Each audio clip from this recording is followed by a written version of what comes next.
Okay, this is 14G2b. Now this is similar to A, but this is now a rough surface. In the previous question, it was a smooth surface, so there was no friction. But notice in this one, do have that force going horizontally the opposite way for motion. And that's because there's friction, and it's 0.3 R. So again, we're going to look at I is this way, J is that way. So we're going to talk about horizontally, which is my I direction.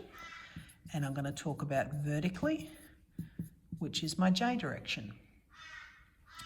So let's talk in J. I'm going to have R. I'm going to have negative 5G.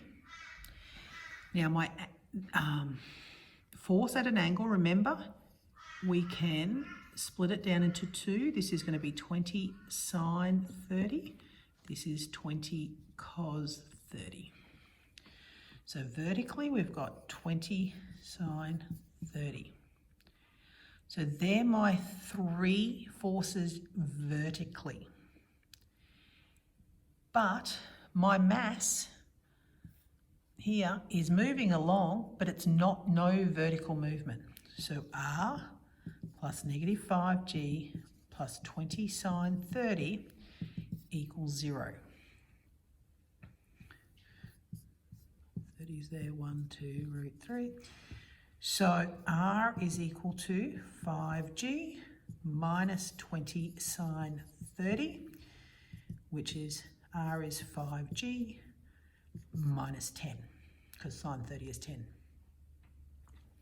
Moving horizontally, we have 20 cos 30, which is the horizontal component of my inclined force. And then I've also got, in my negative direction, take 0.3 R. Now this is my force. Now that's MA, isn't it?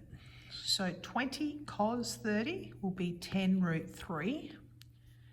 Take 0.3, sorry, 5G minus 10.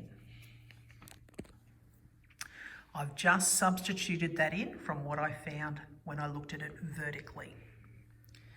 So I put that in. Now I know the mass is 5. 10 root 3 minus 0.3, 5G minus 10. Actually, I might expand that out. Oh, that was pretty ugly. So what's 0.3 times 5? That'll be 0.15G plus 0.3 times 10, 3. You could do it either way. I'm just going to do that, even though that made it look dirty. Sorry. So then A is 10 root 3 on 5 minus 1.5 on 5 plus 3 on 5. So acceleration is 2 root 3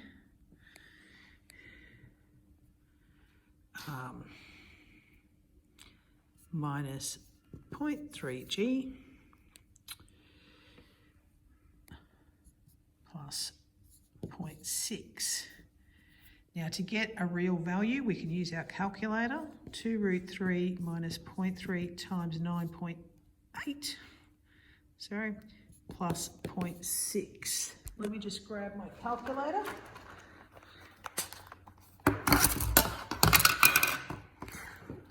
Sorry about that. So in my calculator, I'm just going to put in, I'll just delete all that.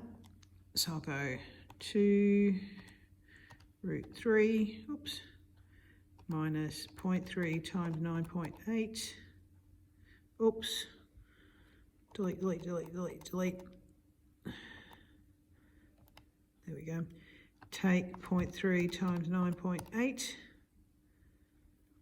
plus 0.6 equals 1.124 meters per second squared.